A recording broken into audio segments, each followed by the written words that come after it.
Adam dan Hawa mulai mendengarkan perkataan iblis. Keikhlasan tiada lain adalah kegiatan yang dilakukan memang lezat hingga keduanya tapi lupa. Sesungguhnya ia bagai binatang. Saat itu ia merasa nyawanya sudah sampai. Yang lain berpikir ia hanya bagian dari dongeng.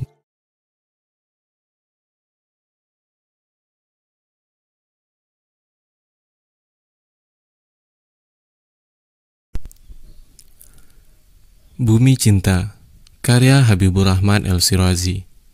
Bab 34, Alibi Seterang Matahari, Part 2.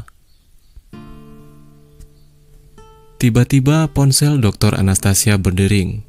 Ada telepon dari Profesor Dr. Lyudmila, guru besar ilmu bedah. Dr. Anastasia? Tanya suara dari seberang, begitu telepon diangkat. Ya Profesor, ada apa? Coba lihatlah siaran televisi sekarang, penting. Kelihatannya ada yang salah di sana. Aku yakin ada yang salah di sana. Mana mungkin mahasiswa dari Indonesia yang kau bimbing itu yang melakukan pengeboman di Metropole Hotel. Apa? Siarannya seperti itu? Makanya segera kamu lihat layar televisi. Anastasia menutup ponselnya dan berpaling kepada Ayas.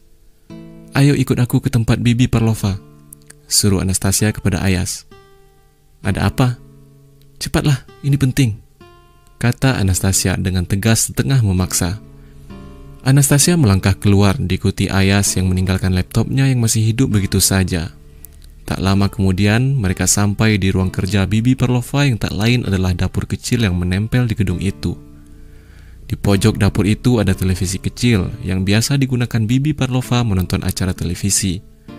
Bibi Parlova sedang tidak ada di ruangan itu, tetapi pintu ruangan itu terbuka begitu saja. Anastasia langsung menyalakan televisi dan memutar channel yang dimaksud Profesor Dr. Lyudmila. Ayas masih belum tahu kenapa Anastasia membawanya ke ruangan itu dengan setengah memaksa. Ada apa sebenarnya? Tanya Ayas. Kita lihat siaran tentang pengeboman Metropole Hotel. Kata Profesor Lyudmila, pengeboman itu dikaitkan dengan dirimu. Apa maksudnya dikaitkan dengan diriku? Aku tidak paham. Makanya kita lihat siaran itu, biar kita tahu apa yang terjadi. Tukas Anastasia sambil membenarkan antena televisi untuk mencari gambar yang jelas. Nampak di layar televisi lobi Hotel Metropole yang porak-poranda. Lalu kamera mengambil middle close-up korban-korban yang tewas dengan tubuh hancur dan muka yang berdarah-darah. Sang penyiar menjelaskan runtutan kejadian terjadinya pengeboman. Keterangan beberapa saksi mata dihadirkan. Lalu seorang saksi menjelaskan ciri-ciri lelaki yang diyakini membawa bom itu dan meledakkan bom itu. Pihak kepolisian sementara ini menduga pengeboman dilakukan oleh seorang pemuda Muslim Asia Tenggara berinisial MA. Pihak kepolisian mendasarkan dugaannya dari keterangan dua orang saksi mata dan dari rekaman kamera hotel. Setelah itu, sketsa wajah orang yang diduga sebagai pelaku pengeboman dinampakkan, dan wajah itu mirip sekali dengan Ayas. Melihat tayangan itu, tubuh Ayas bergetar. Ia kaget bukan kepalang. Apa sebenarnya yang terjadi? Kenapa diriku yang dituduh? Bagaimana mereka mendapatkan fotoku? Tanya Ayas diliputi rasa cemas dan bingung. Ini jelas ada suatu skenario yang kita tidak tahu. Tapi kau tenanglah. Aku dan Profesor Lyudmila akan menjadi orang yang pertama membelamu. Kau punya alibi yang sangat kuat. Saat pemboman itu terjadi, kau sedang siaran langsung bersamaku. Tidak mungkin kau berada di dua tempat dalam satu waktu.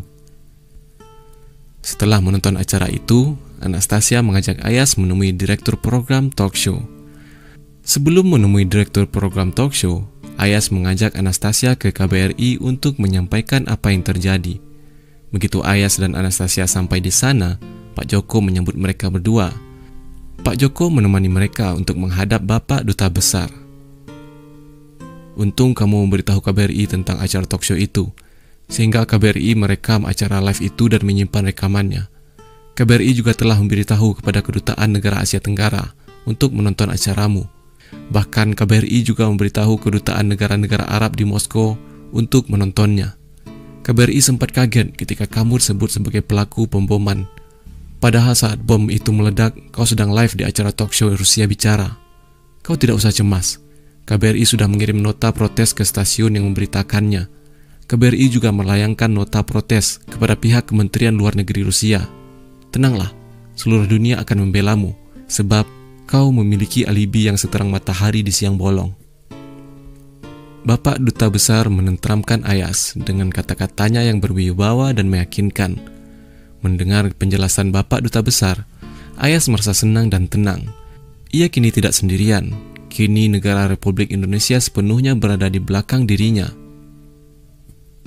Jika sampai 2 jam ke depan pihak stasiun yang menuduhmu itu tidak meralat keterangannya, maka kita akan mengadakan konferensi pers untuk mensomasi dan seterusnya menggugat stasiun televisi itu.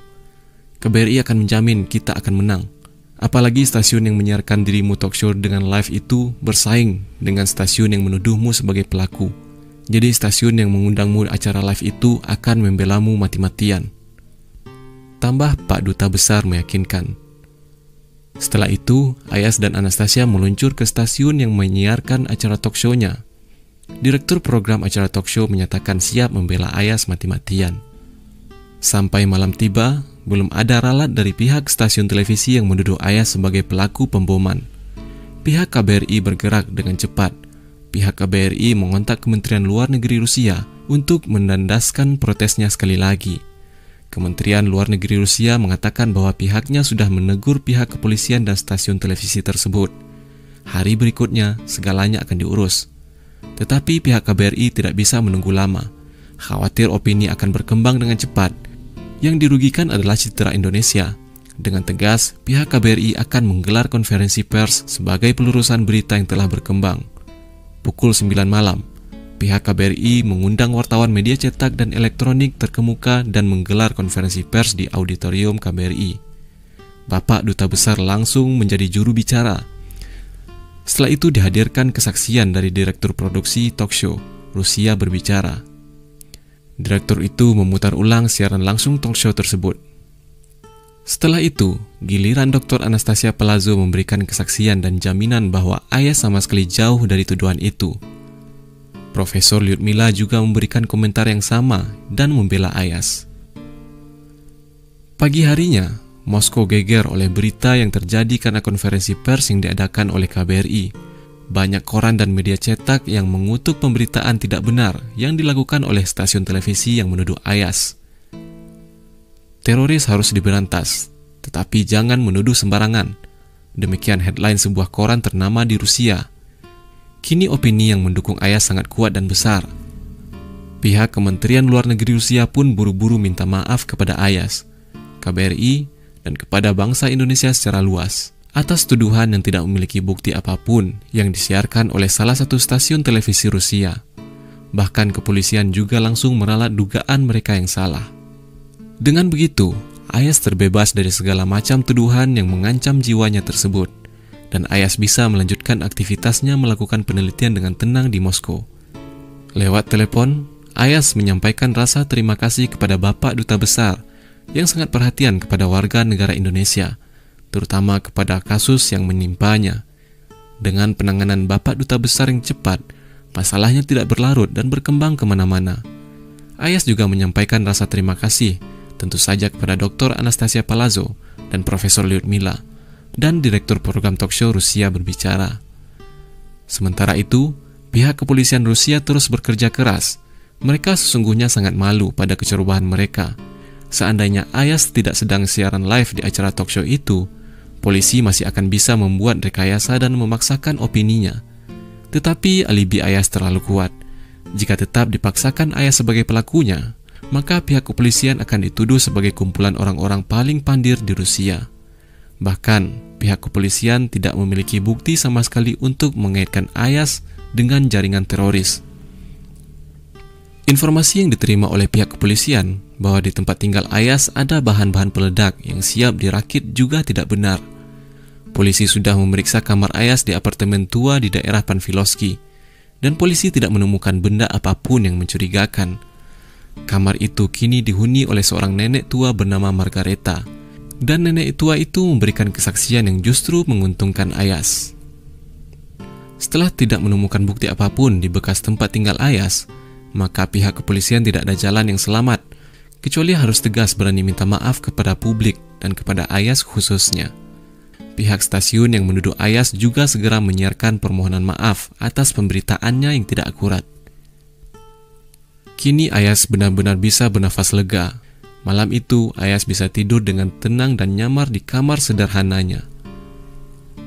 Sebelum tidur, Ayas menyempatkan diri untuk rukuk dan sujud kepada Tuhan yang Maha Kuasa. Ayas sangat yakin yang menyelamatkannya dari mara bahaya sesungguhnya adalah Allah, Tuhan seluruh sekalian alam. Tapi yang masih mengganjal di kepalanya adalah skenario apa dan rekayasa apa sebenarnya di balik pengeboman itu. Siapa sebenarnya pelaku dan dalang pengeboman itu? Kenapa orang Indonesia yang sengaja diopinikan sebagai pelaku pengeboman itu? Dan orang Indonesia yang tuduh itu adalah dirinya. Kenapa dirinya? Mereka membuat rekayasa, tetapi rekayasa Allah mengatasi segalanya.